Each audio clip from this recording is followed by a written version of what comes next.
منشیات کے پیشنٹ ہیں یا منشیات کے جو عادی افراد ہیں جو بیماری کے شکار ہیں وہ مرڈرز کرنے لگے، دوسرے کو مارنے، جان لیوا حملے کرنے لگے۔ اس کی دو تین وجوہات ہیں۔ ایک تو ہمارے معاشرے میں ویسے عدم برداشت بہت زیادہ ہو چکی ہے، ہم لوگ ویسے ہائپر زیادہ ہیں۔ دوسرا جو نشہ کرنے والے لوگ ہیں یہ بیسکلی عادت نہیں ہے، یہ بیسکلی ایک بیماری ہے جس کی وجہ سے انسان کا جو بیہیویئر ہے وہ بہت اگریسو ہو جاتا ہے، بہت غصہ کرنے لگتا ہے، پینک اٹیکس ہونے شروع ہو جاتے ہیں۔ خاص طور پہ وہ افراد جو ڈرگز لے رہے ہیں، جو کسی بھی قسم کا نشہ کر رہے ہیں، جب ان کو وہ نہیں ملتا تو وہ کیا کرتے ہیں کہ وہ ہر انفیئر مین یوز کرتے ہیں اس نشے کو حاصل کرنے کے لیے، کیونکہ ان کی باڈی کریونگ ہو رہی ہوتی ہیں، ان کی باڈی میں اتنی شدید پین ہو رہی ہوتی ہے، وہ برداشت نہیں کر پاتے، اور پھر کیا ہوتا ہے کہ وہ نشہ حاصل کرنے کے لیے چوریاں بھی کر رہے ہیں، لوگوں کے گلے بھی کاٹ رہے ہیں، بہت ساری چیزیں کر رہے ہیں جو کہ ایک بہت غلط چیز ہے ہمارے معاشرے میں۔ سوال یہ پیدا ہوتا ہے کہ ہم اس کا تدارک کیسے کریں، ہم کس طرح سے اس کو بہتر کر سکتے ہیں۔ سب سے پہلے تو علاج کروانا بہت ضروری ہے۔ یہ جو ایک مت ہے لوگوں کے درمیان میں کہ جو نشے کی تو ایک بری عادت ہے، بری لت ہے، بیٹی کی شادی کرتے ٹھیک ہو جائے گا، ایسا نہیں ہے۔ یہ ایک بیماری ہے اور اس بیماری کا علاج کروانا چاہیے۔ اس کے لیے اسپیشلی ڈفرینٹ ریہیبس بنے ہوئے ہیں جہاں پہ پراپر ایک پروفیشنل ٹیم ہے جو کہ سائیکیٹرسٹ، سائیکالوجسٹ اور ڈاکٹرز پہ مشتمل ہے، جو کہ مکمل ٹیک کیئر کرتی ہے اور اس کو اپنے انڈور میں ٹریٹمنٹ کرتے ہیں اور ان کا علاج ممکن ہوتا ہے۔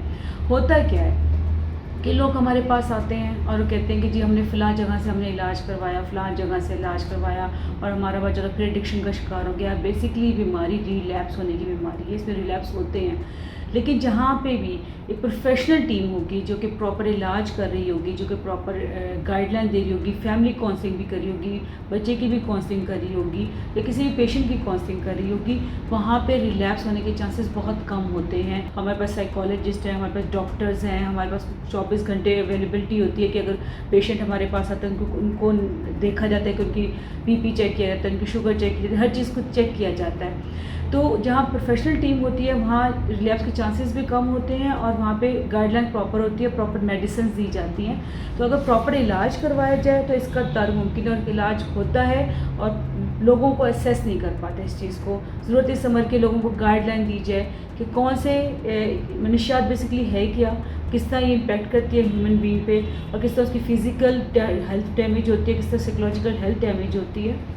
جب وہ اسیس کر لیتے ہیں اس چیز کو تو تب دیکھیں کہ کون سا ریہیب سینٹر ہے جہاں پہ پراپر علاج ہوتا ہے، جہاں پہ اچھا علاج ہوتا ہے، تو وہاں علاج کریں تو بہتر طرف حالات بہتر ہو جاتے ہیں۔ مختلف ڈرگز ہیں، ان کے جو رسپانس ہیں، یہ بیہیویئرس بھی ڈفرینٹ ہے، لیکن جو ایک کامن بیہیویئر ہے نا وہ اسٹربنس ہے، ضدی، اپنی بات پہ اڑ جانا، اس کی بات اگر نہیں مانے تو غصہ کر جانا، آئسولیٹ ہو جانا، تنہائی پسند ہو جاتے ہیں۔ بالفرض اگر کہ ایسے انسان کے ساتھ آپ کی بحث شروع ہو گئی ہے یا آپ سے بات چیت کرے اور آپ کو اندازہ نہیں ہے کہ وہ ڈرگز لیتا ہے تو آپ دیکھیں گا اگریسو ہو جائے گا، وہ اپنی بات منوانے کے لیے ایک دم سے ہاتھا پائی پہ اتر آئے گا اور چیزیں اٹھا کر پھینکنا شروع کر دے گا۔ اس طرح کے جو بیہیویئر جب ہونے لگتے ہیں سمجھ جائیں کہ سم تھنگ گوئنگ رانگ اور نہ کوئی ڈرگ وہ لے رہا ہے۔ سب سے پہلے تو بہت ضروری ہے جو آئس کرسٹل ہے وہ بہت کامن ہوگی یونیورسٹیز میں، ٹھیک ہے۔ اس آئس کرسٹل جو ہوتا ہے اس کا تھوڑا سا مائنڈ یہ ہوتا ہے کہ وہ مائنڈ کو الرٹ کر دیتا ہے اور بچے اسٹوڈنٹس یہ سمجھ رہے ہوتے ہیں کہ ہم کئی گھنٹے بیٹھ کر پڑھ لیں گے، ہمارا کنسنٹریشن بلڈ ہو جائے گا، ہم اچھے اسائنمنٹس کر لیں گے، گریڈس کے چکر میں پڑ گئے،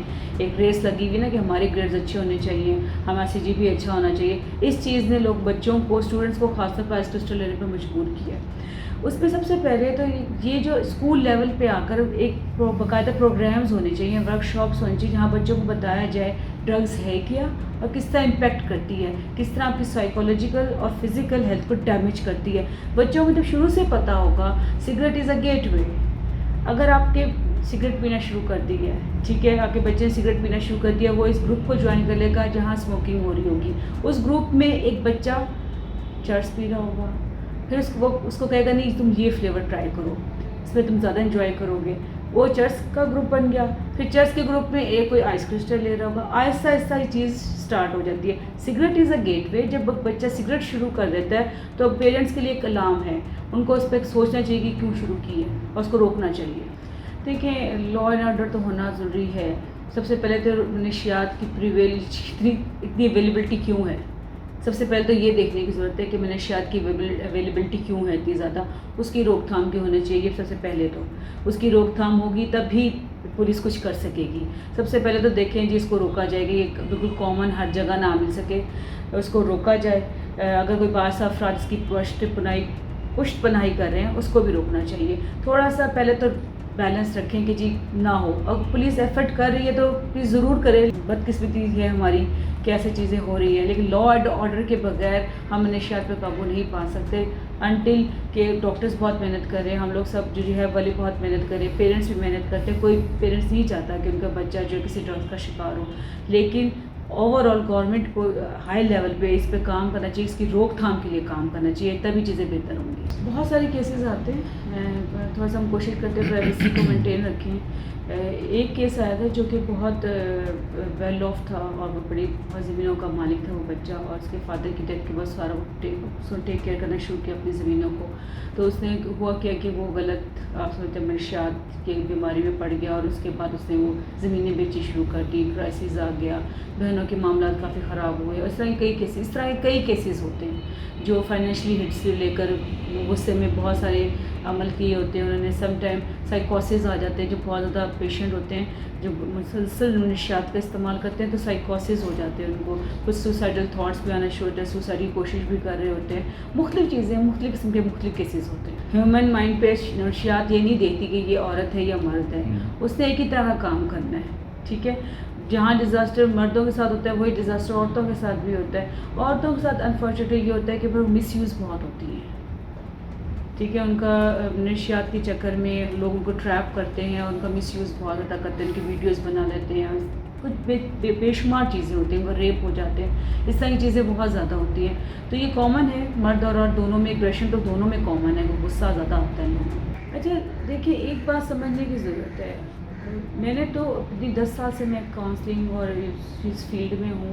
میں نے نہیں، بہت کم ہے کہ لوگ خود ہی اس چیز کے ساتھ اپنے آپ کو اس سے گیٹ ریڈ آف کر لیں. بہت مشکل، ناممکن حد تک ہے. کیونکہ ہوتا کیا ہے، جب آپ کوئی بھی ڈرگ انٹیک کر چکے ہوتے ہیں تو باڈی اس کے ساتھ جلن ہو جاتی ہے. اور جب آپ جب خود چھوڑ رہے ہوتے ہیں تو ہوتا کیا ہے کہ آپ کی جو باڈی ہوتی ہے وہ بہت ریئیکٹ کر رہی ہوتی ہے. ٹھیک ہے، سم ٹائم ڈائریا ہو جاتا ہے، وامٹس ہو جاتی ہیں، بی پی شوگر فلیکچویٹ کر جاتا ہے، ہارٹ بیٹ فلیکچویٹ کر جاتی ہے، تو اس کو مینیج نہیں کر پاتے ہیں. تو اس لیے کوشش تو یہ کریں کہ آپ ایڈمٹ ہو جائیں. اگر آپ خود بھی کوشش کریں کہ جی میں نے اسٹارٹ کر لی ہے، اس کو میں نے روکنا ہے، تو آپ ایک ہی ہے کہ آپ اس کو تھوڑے سے کے لیے چھوڑ کر دیکھ لیں. اگر آپ اس کو خود اسیس کر سکتے ہیں، اپنے وائٹلس کو کنٹرول کر سکتے ہیں تو اٹس فائن. اگر نہیں ہوتے، جو کہ نہیں ہوتے، تو پھر آپ ایڈمٹ ہو جائیں تو زیادہ بہتر ہے. ہمیں بہت سارے چیلنجز کا سامنا کرنا پڑتا ہے، خاص طور پہ پیرنٹس کو یہ کنوے کرنے کے لیے کہ اس کا مکمل ایک ٹریٹمنٹ پلان ہے. ہوتا ہے کہ اس کا ایک ٹریٹمنٹ ہوتا ہے تقریباً 100 ڈیز سے 120 ڈیز کا ٹریٹمنٹ پلان ہوتا ہے، جس میں مکمل طور پہ فزیکلی اور سائیکولوجیکل طور پر اس کو ٹریٹ کیا جاتا ہے پیشنٹ کو. ہوتا ہے کیا ہے کہ پیرنٹس کچھ لوگ بہت زیادہ محبت کے اس میں کچھ بلیک میل ہو جاتے ہیں. تو کرتے کیا ہے کہ پیرنٹس وہ 2 ماہ کے علاج کے بعد 60 ڈیز کے بعد وہ کہتے ہیں ٹھیک ہے جی علاج مکمل ہو گیا، اس کو ہم باہر نکال دیں، بس ٹھیک ہو گیا. ایسا ممکن نہیں ہوتا. کم از کم 3 سے 4 ماہ میں اس کا علاج مکمل ہوتا ہے. تو پیرنٹس کو ہمیں یہ چیلنج کرنا، پیرنٹس کو یہ سمجھانا کہ اس کا علاج ابھی مکمل نہیں ہوا ہے، صرف باڈی ڈیٹاکس ہوئی ہے، ابھی سائیکولوجیکل طور پہ وہ ہیل نہیں ہوا ہے، سائیکولوجیکل طور پر بہتر نہیں ہوا. تو اس طرح کے چیلنج ہمیں فیس کرنے پڑتے ہیں. شروع میں جو پیشنٹ ہوتا ہے، اور دو ہمارے پاس بڑی پروفیشنل ٹیم ہے، لیکن لوگ پیشنٹ جو ہیں وہ غصہ بھی ظاہر کرتے ہیں، غصے کا اظہار زیادہ کرتے ہیں، کوآپریٹ نہیں شروع میں کر رہے ہوتے اور بات سننے کو تیار نہیں ہوتے. لیکن آہستہ آہستہ جیسے جیسے ان کا ٹریٹمنٹ ہوتا ہے تو چیزیں کی طرف بہتر آنا شروع ہو جاتے ہیں. تو پیرنٹس جو ہے فیملی بڑی میٹر کرتی ہے. جو فیملی کی سپورٹ کے بنا ہم یہ کر نہیں پاتے، تو فیملی اگر سپورٹیو رہے تو علاج بہت جلدی اور اچھا ممکن ہوتا ہے. بہت ساری ڈرگز آج کل کامن ہیں، اور چرس ہے، ہیش ہے، آئس کرسٹل ہے، ہیروئن ہے، کوکین ہے، ڈفرینٹ ہیں. لیکن جو سب سے زیادہ ڈرگز ہے آئس کرسٹل، ہیش اور بھنگ، یہ ایک ایسی نشے ہیں جو کہ پیشنٹ میں سائیکوسس لے آتے ہیں. سائیکوسس مینس ہلوسینیشنز ہو جانا، اور آپ ایک عجیب سی دنیا میں چلے جاتے ہیں، اور آپ ایک ایسی دنیا میں رہنا شروع ہو جاتے ہیں جس میں بہت زیادہ آپ سمجھیں کہ خیالات آنے شروع ہو جاتے ہیں عجیب قسم کے، آپ عام زبان میں کہیں کہ پاگل پن کی طرف لے جاتے ہیں. تو یہ جو ہیں جو نشے، ان کو دیکھنے کی ضرورت ہے، اور پیرنٹس کو ضرور دیکھنا ہے. اور آج کل آئس کرسٹل کے بہت زیادہ ہے، اور جو اس پہ تو پیرنٹس کو ضرور دیکھنا چاہیے کہ کیا ہو رہا ہے. بچہ اتنا اوور ایکٹیو ہے تو کیوں ہے، اور بچہ اتنا جاگ رہا ہے تو کیوں جاگ رہا ہے، بچہ آئسولیٹ کیوں ہو رہا ہے، اور بچہ ہائپر کیوں ہو رہا ہے. یہ سارے سمٹمز ہیں جس میں پیرنٹس کو دیکھنا چاہیے کہ ہم اپنے بچے کو کس طرح سمجھ جائیں کہ یہ الارم ہو گیا اور ہمیں اس کو چیک اسیس کرنے کی ضرورت ہے. میں صرف یہ میسیج دینا چاہوں گی کہ سب سے پہلے تو پیرنٹس اپنے بچوں کی روٹین کو ضرور اسیس کریں، اور جب بچے بے تحاشا پیسے مانگنے شروع ہو جائیں تو آپ دیکھیں ضرور، چیک اینڈ بیلنس رکھیں. بچہ آئسولیٹ کیوں ہو رہا ہے یہ بھی ذہن میں رکھیں کہ بچہ کیوں تنہائی میں رہ رہا ہے. اس کے موبائل چیک کریں، اس کی سراؤنڈنگ ضرور چیک کریں. دوست کیسے ہیں وہ بہت رول پلے کرتا ہے. ڈرگز میں اب بہت سارے کیسز میں دیکھنے میں آیا ہے کہ جو دوست ہیں ان کی وجہ سے ڈرگز میں بچہ لگا، تو یہ دیکھنے کی ضرورت ہے.